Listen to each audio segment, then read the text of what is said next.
Bismillahirrahmanirrahim. Assalamualaikum warahmatullahi wabarakatuh. Salam sejahtera bagi kita semua, salam sehat.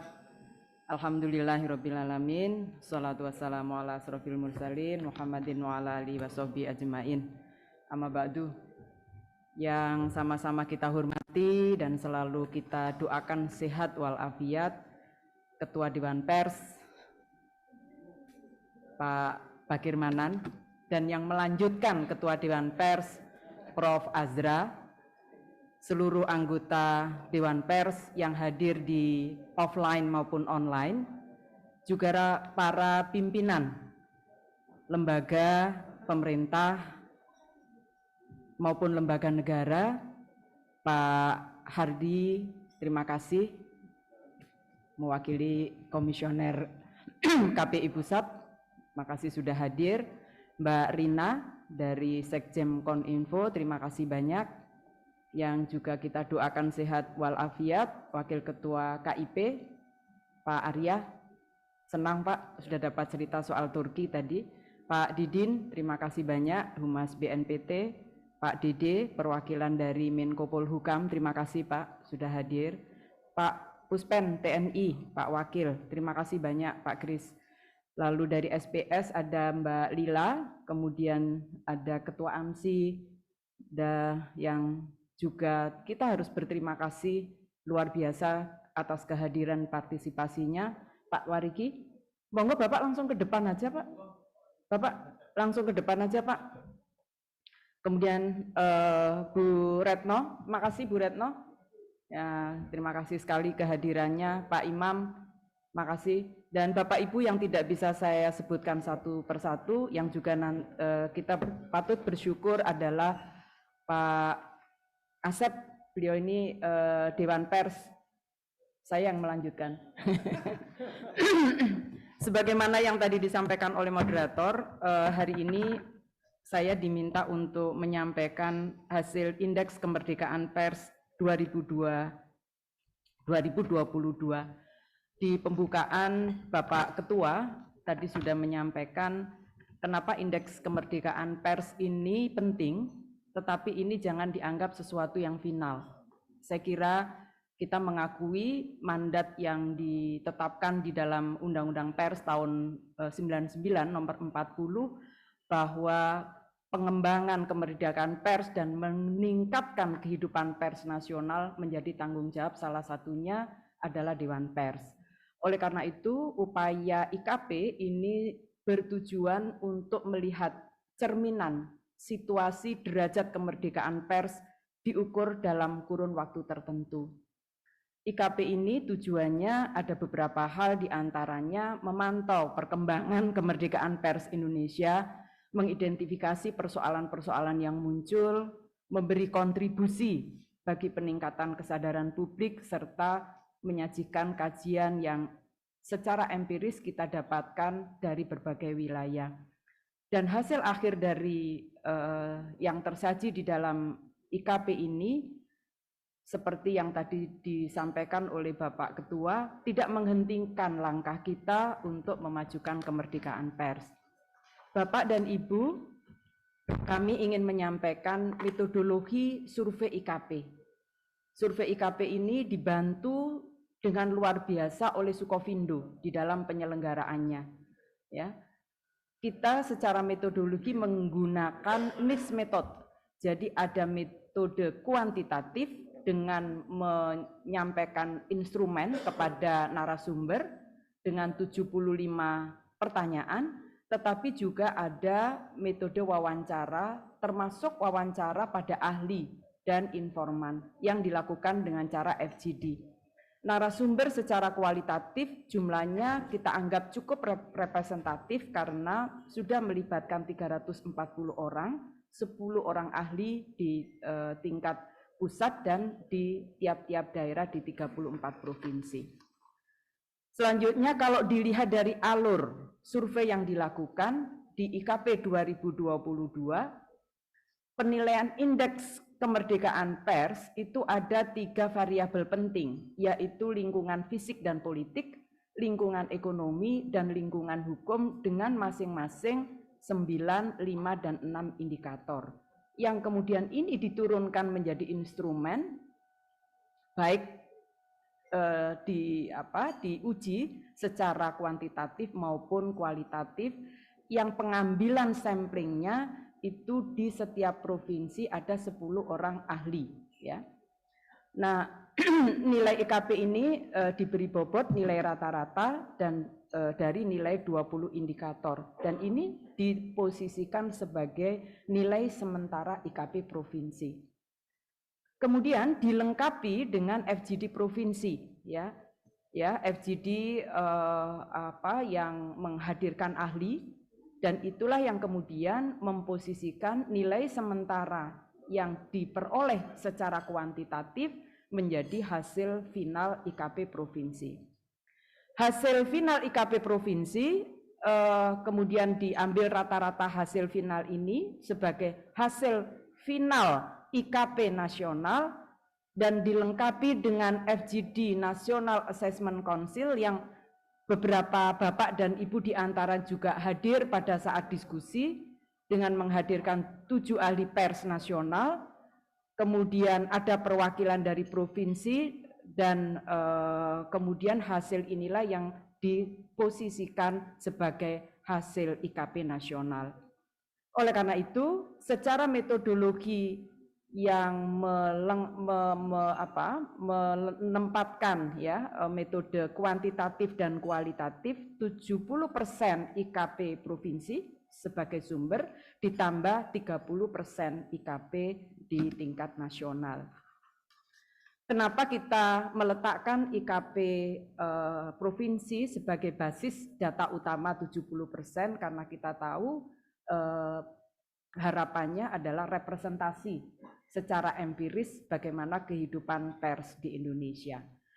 Bapak dan Ibu, variabel dan indikator survei IKP 2022 dalam konteks lingkungan fisik dan politik itu ada 11 indikator, ya.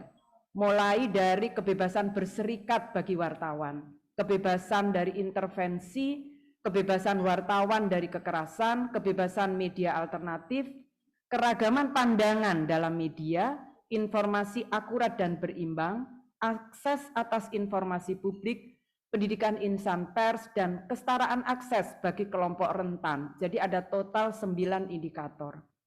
Dibagi dalam 30 sub indikator.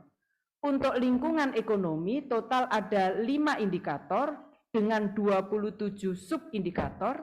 Di antaranya adalah kebebasan pendirian dan operasionalisasi perusahaan pers, independensi dari kelompok kepentingan yang kuat, keragaman kepemilikan, tata kelola perusahaan pers yang baik, dan lembaga penyiaran publik.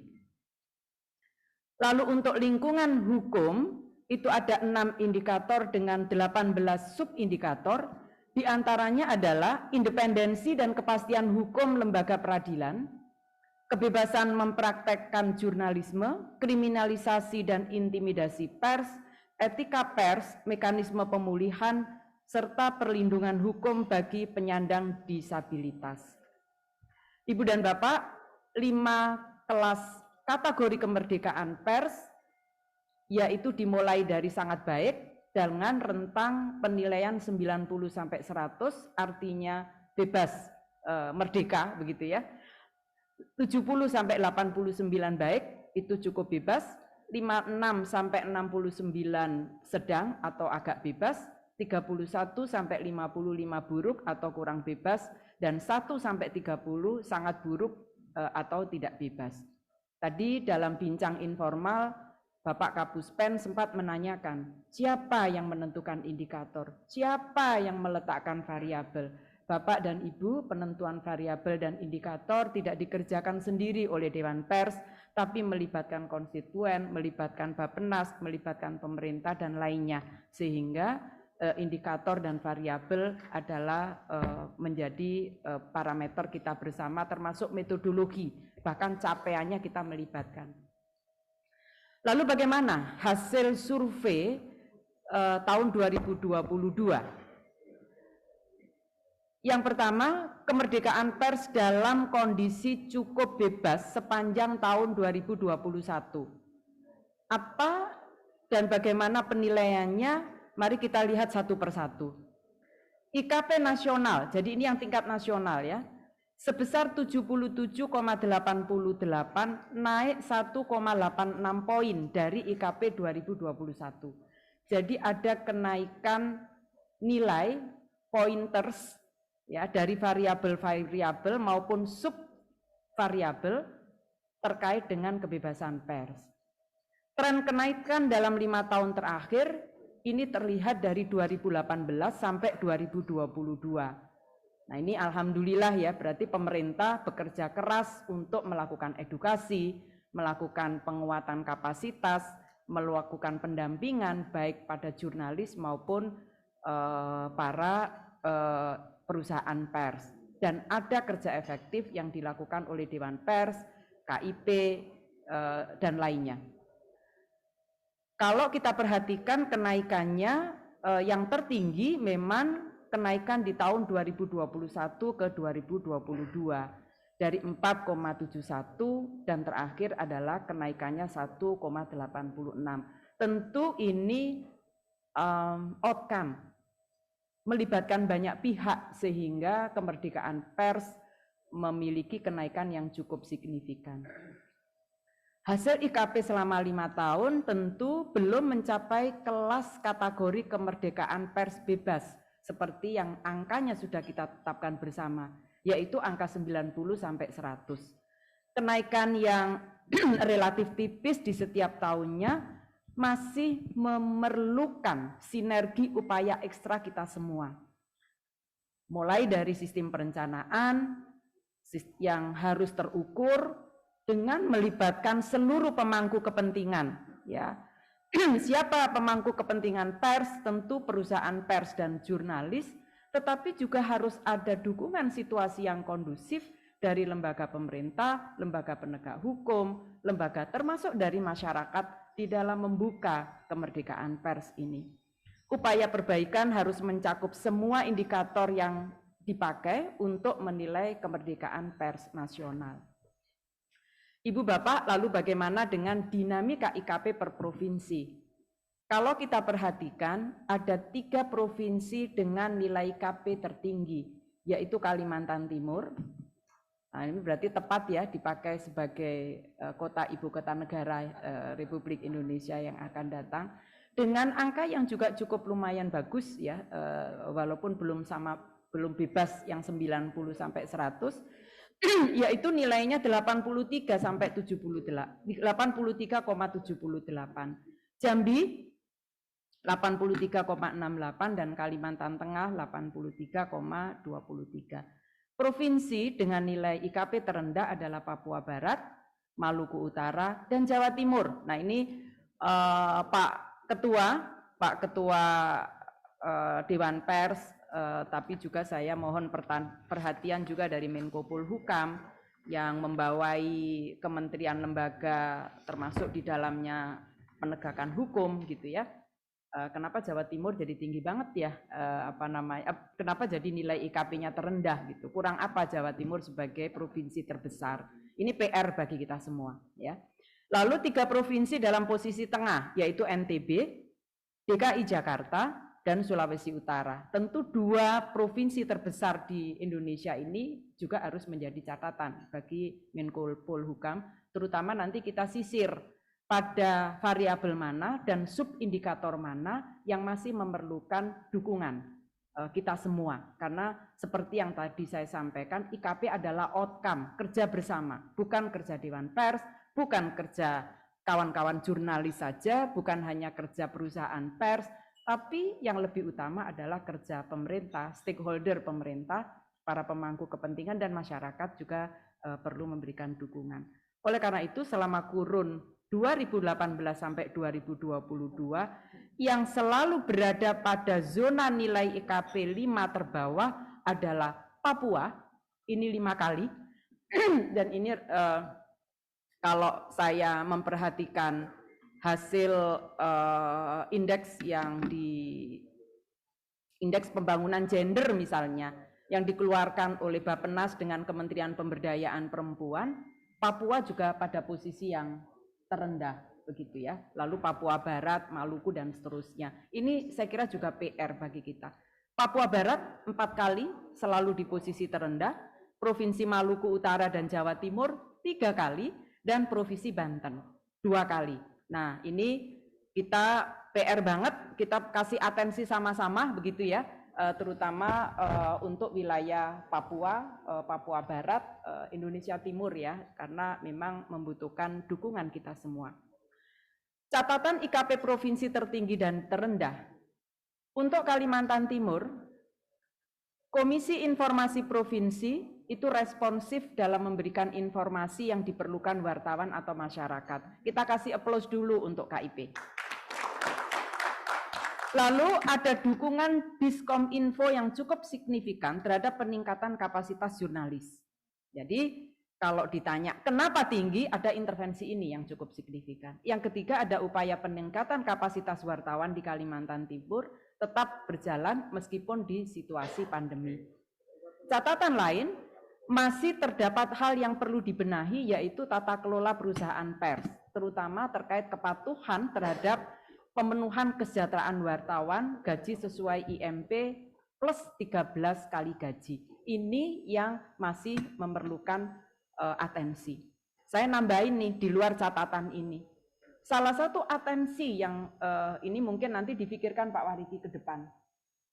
Kalau posisi IKP tinggi, kita nanti berharap provinsi maupun kabupaten yang ditetapkan memiliki nilai tinggi, kalau sudah mengeluarkan kebijakan yang kondusif bagi kemerdekaan pers. Apakah itu bentuknya memang secara periodik melakukan pendidikan bagi wartawan, mengajak mereka berdialog gitu ya, dan memastikan tidak ada kekerasan. Misal, kebijakan-kebijakan itu menjadi satu legacy yang bisa diukur secara perencanaan sampai evaluasi. Jadi ini catatan saja untuk yang akan datang, mudah-mudahan ini nanti bisa kita integrasikan ya. Jadi bukan hanya apa yang dilakukan, tapi apa yang dilakukan itu dikuatkan dengan sebuah kebijakan, arah kebijakan baru. Catatan penting bagi Papua Barat adalah menurut informan ahli yang dihadirkan, tidak ada larangan kepada siapapun untuk mendirikan media alternatif, namun belum ada dorongan dari pemerintah daerah. Nah ini kan jelas betul ya. Belum ada dorongan artinya memang belum ada kebijakan apapun yang dibuat oleh Papua Barat untuk mendorong media alternatif sebagai bagian dari proses demokrasi. Ketergantungan perusahaan pers terhadap pemerintah daerah dan partai politik masih sangat tinggi sebagai sumber pendanaan. Sementara penerimaan iklan dari perusahaan swasta masih rendah dan ini juga situasi yang dihadapi oleh perusahaan pers di daerah lainnya. Jadi ketergantungan bahwa sumber pendanaan hanya dari pemerintah daerah itu bisa sangat mengganggu sebagai alat. Karena kalau kita bicara kemerdekaan pers, kita tidak hanya bicara jurnalis, kita juga harus bicara sehatnya perusahaan pers. Dua-duanya harus didukung karena nggak bisa dipilih salah satu. Ya. Belum ada peraturan daerah yang khusus menghormati dan melindungi kemerdekaan pers di Provinsi Papua Barat. Jadi ini tentu perlu atensi kita. Pemberitaan tentang hak asasi manusia, terutama di Papua Barat, masih menjadi isu yang sensitif.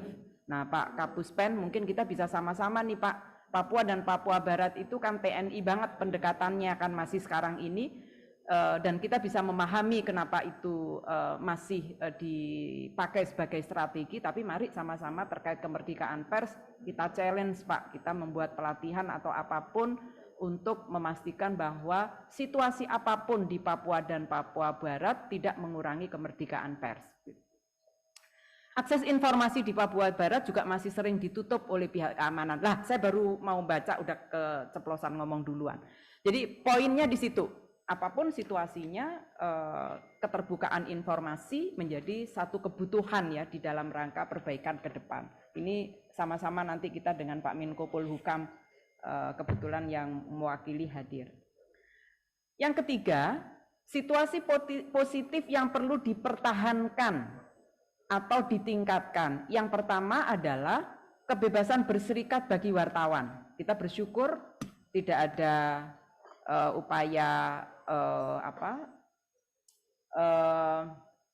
apa itu namanya, intimidasi misalnya, ya. Jadi orang berserikat dan berkumpul yang diatur di dalam pasal 28 Undang-Undang Dasar itu sudah dirasakan oleh kawan-kawan wartawan. Kebebasan media alternatif, akses atas informasi publik, kalau enggak nanti disidang nanti sama KIP kalau informasinya enggak dibuka gitu kan ya. Saya soalnya ikutan mendorong lahirnya Undang-Undang Keterbukaan Informasi Publik. Jadi tahun 2006 sampai 2010 saya menjadi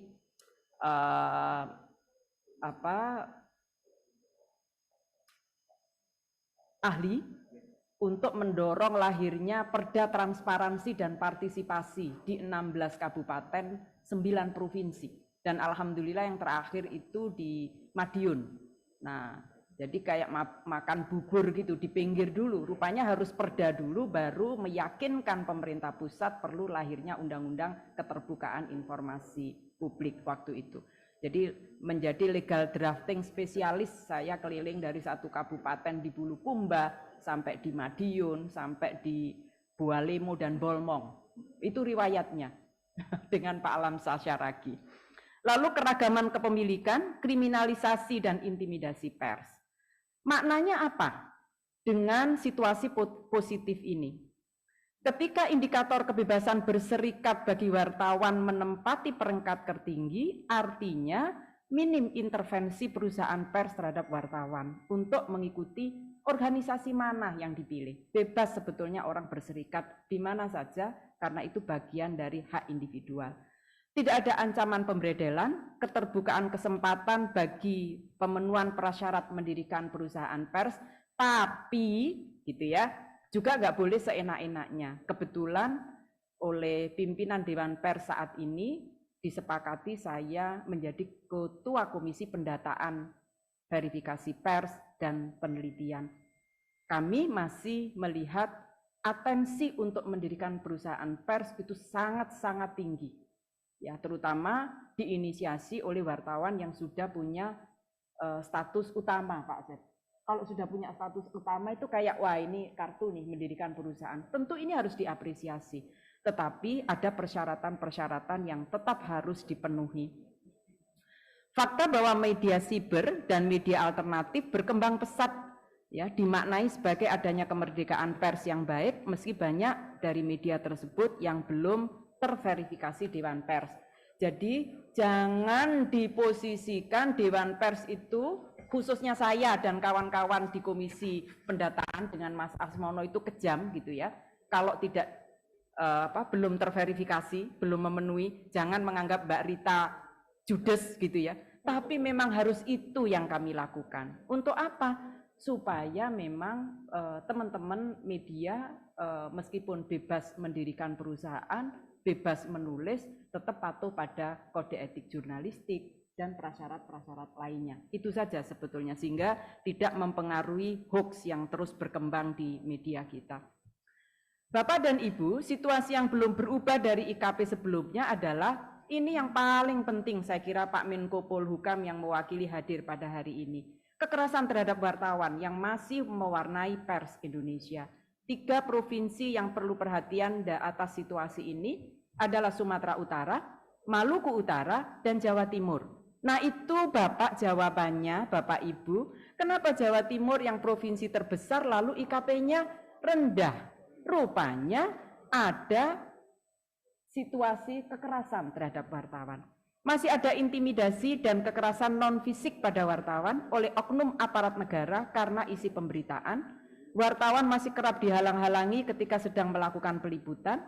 Catatan ahli, ada kekerasan dimulai dari pelanggaran kode etik dan kemudian memunculkan kekerasan.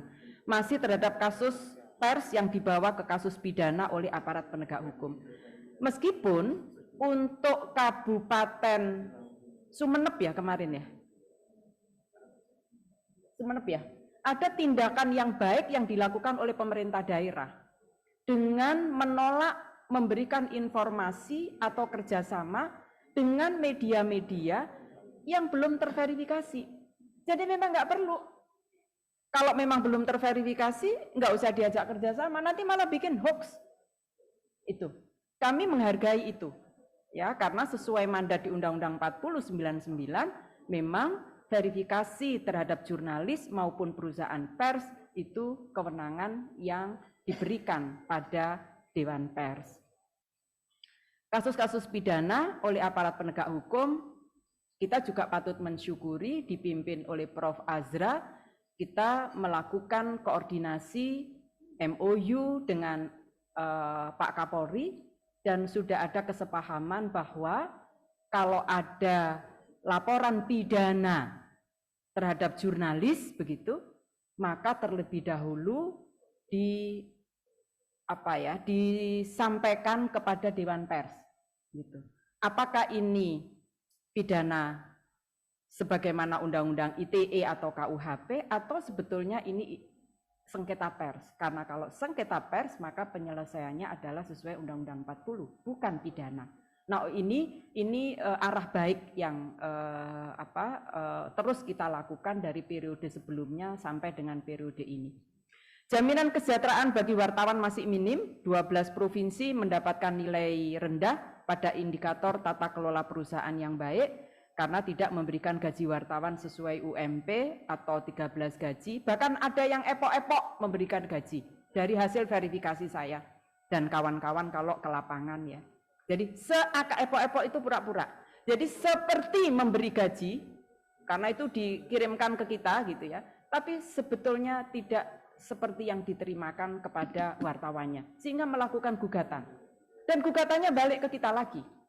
Ya, nah ini memprihatinkan. Masih terhadap perusahaan pers yang belum memenuhi gaji UMP, jaminan asuransi ketenaga kerjaan dan kesehatan. Ini yang tambah lucu lagi. Jadi membuat asuransi kesehatan dan ketenaga kerjaan, tapi yang diasuransikan justru CEO perusahaannya, bukan wartawannya, gitu. Nah itu ya, jadi komisarisnya, direkturnya yang diasuransikan, tapi wartawannya nggak diasuransikan. Kondisi pandemi yang masih berlangsung selama 2021 berimbas pada penurunan iklan dan pemenuhan kesejahteraan insan pers. Sebagai perusahaan pers belum memenuhi aturan menyediakan kesejahteraan pada wartawan.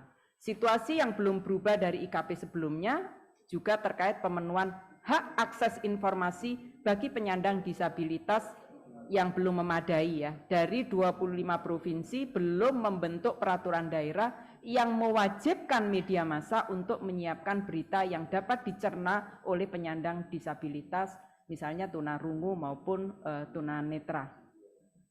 Masih ada keterbatasan SDM, teknologi, biaya, dan kesadaran media di daerah. Perusahaan pers belum memprioritaskan indikator untuk menyediakan teknologi, dana maupun sumber daya manusia. Lalu PPRD 2021 mengarahkan semua media semaksimal mungkin menggunakan aplikasi dan infrastruktur teknologi untuk memudah akses informasi. Bapak dan Ibu, izinkan saya berbagi peran ya dengan Pak Asmono, beliau wakil Komisi Pendataan, untuk menyampaikan rekomendasi dan memberikan gambaran profiling kalau dilihat dari kabupaten, provinsi di Indonesia seperti apa infografisnya terkait dengan IKP 2021. Monggo Pak Asmono melanjutkan. Jadi meskipun ini hasil dari Dewan Pers dan seluruh konstituen dan multi stakeholder, ini rekomendasinya juga bagi kita semua. Monggo Pak.